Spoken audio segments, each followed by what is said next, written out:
All right, perhaps our last question, because we're going to stay true to our 6:15 break, is, let's take our last one. As leaders, what are the most important traits you feel are absolutely necessary to earn respect from your associates, staff members, peers? So, in an effort to get everyone to offer some concise responses, let's start over here. John? You want me to start? Yeah. Well, I have a list because this is my life here. John, Yes. do you have a handout? Is that what you're saying? I don't. Okay. But here are the key things.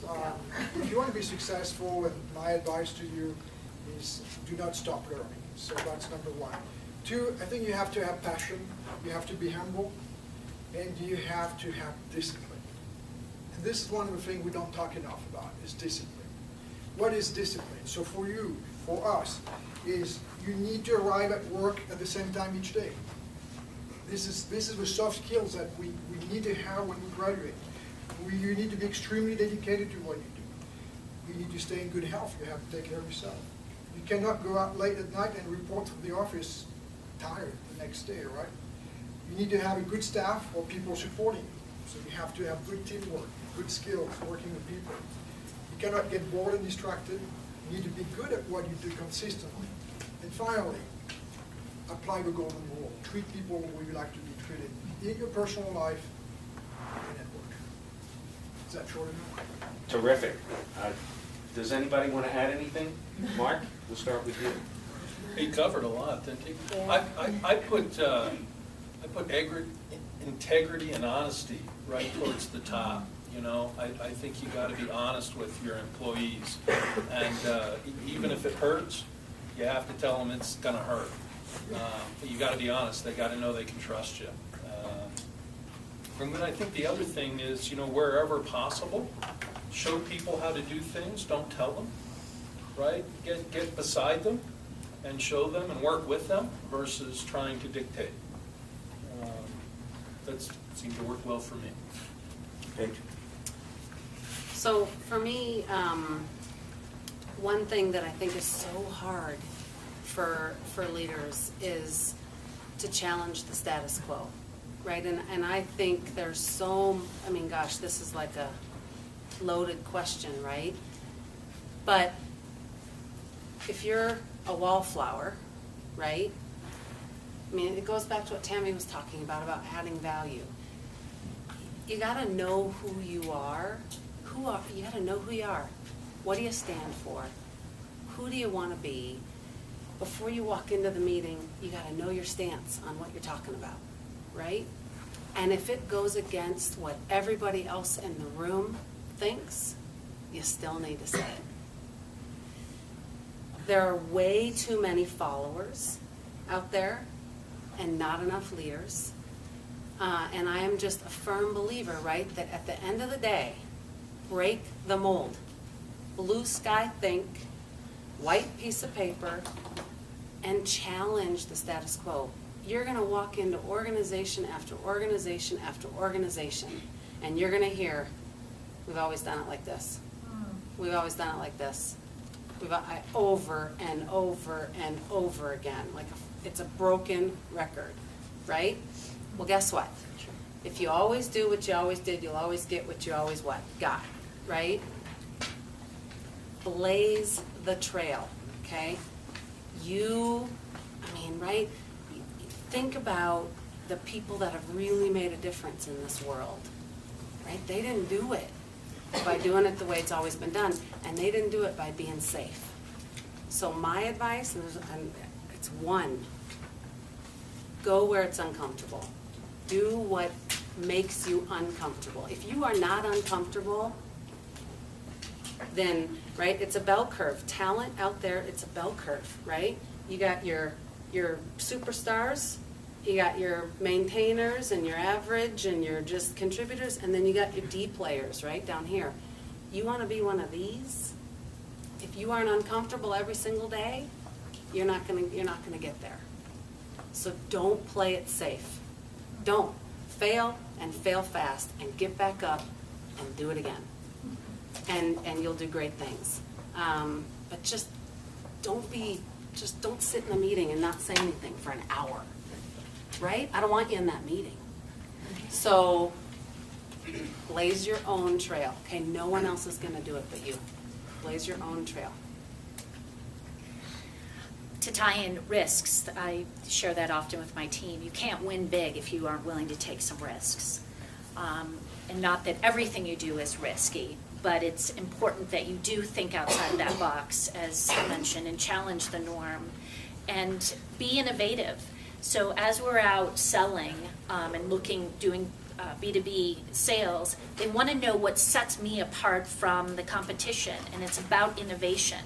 So challenge your team, engage your team, listen to your team, create that sense of inclusion as you're meeting with and all levels of the team. It's not just senior, your peers and the folks that work for you, because you need all of those layers. And engage, and I believe that if you respect each other, then you can agree to disagree. That if you sit in a meeting and everyone just nods their head, that is not a productive meeting. Because you need to be able to challenge each other.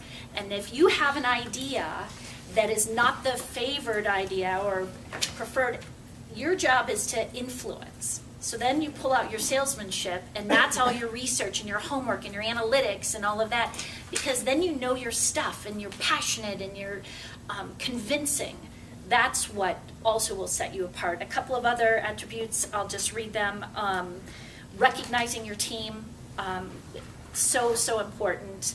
Celebrating those wins. Self-accountability. I mean, you can't ask your team to be accountable if you don't walk that. I mean, you have to walk the talk. Be compassionate, so you care, but not to the point of where, they were to step over you or on you, but that you are real and genuine, that you truly that you care about them as a person and their career. That you're agile, because welcome to corporate America. Today we're doing this. Tomorrow we're doing this. Because that is the real world. Oh, and a week from now we're having layoffs. That is the real world. So being agile and being able to be innovative and be positive, and the glass is always half full as opposed to half empty. And two other key areas I think are very important in your success is time management. So that doesn't mean you just have you use Outlook, but you really know how to manage your time. Working 100 hours a week doesn't mean you're a better performer. It's what you produce and the time that you're there. But in addition to time management, which I think is a skill that a lot of leaders lack, and not necessarily the strongest leaders, but those who are aspiring to be leaders, is how to reprioritize. Because you'll never finish what you want in the day. There's no such thing as I got through my inbox. On your desk or in email, there's always something you can be doing. But how do you prioritize is, I think, what's going to set you apart and help you through your career. Make sure that you have financial acumen. Financial acumen, so critical. You don't have to be a controller or an accountant to have financial acumen. That's what's going to get you to the top. And technology. I have folks that have graduated 5 years ago and do not know how to build macros or do pivot tables or formulas in Excel. And I'm talking about the sales discipline. Take advantage of what you're learning in the classroom. Teach yourself. There's YouTube. I taught myself how to use Link watching YouTube videos just recently. Whatever it takes, aspire to be better and to grow. And I took up a lot of time, I'm sorry. Sure does suck to be last on this question, let me tell you. I'll tell you a story. I mentioned at the beginning that I wanted to be a general manager, and that was my goal coming into the industry, is that I wanted to run my own restaurant. And I was well on my way when I got the opportunity to recruit. But there was a point where I was thinking very much that maybe I don't want to be the GM of my restaurant anymore. And the reason was the person that I was staring at did not make that job look very fun. He was stressed out all the time. He did not have good work-life balance. He did not treat people very nicely all of the time. And I thought to myself, if that's what it's going to look like, I don't want to do that. That's not cool. So my piece of advice is understanding the power of your leadership, and that it is your job to make somebody else want your job. And that's the only way you're going to get the next job. Train your replacement. You always have to be thinking about that. And if you're making this job look like, ugh, why would anybody want it because I hate it so much, then nobody's going to come to fill your spot, so you can go do that next thing. So that's what I would add to that. All right, Pam, you've had the last word. I You didn't did. have you did have the first word, not the first introduction, but you did have the last word. So with that, we're going to break. We are, and what I would like to do is have my friends in the back stand up and introduce themselves briefly so everybody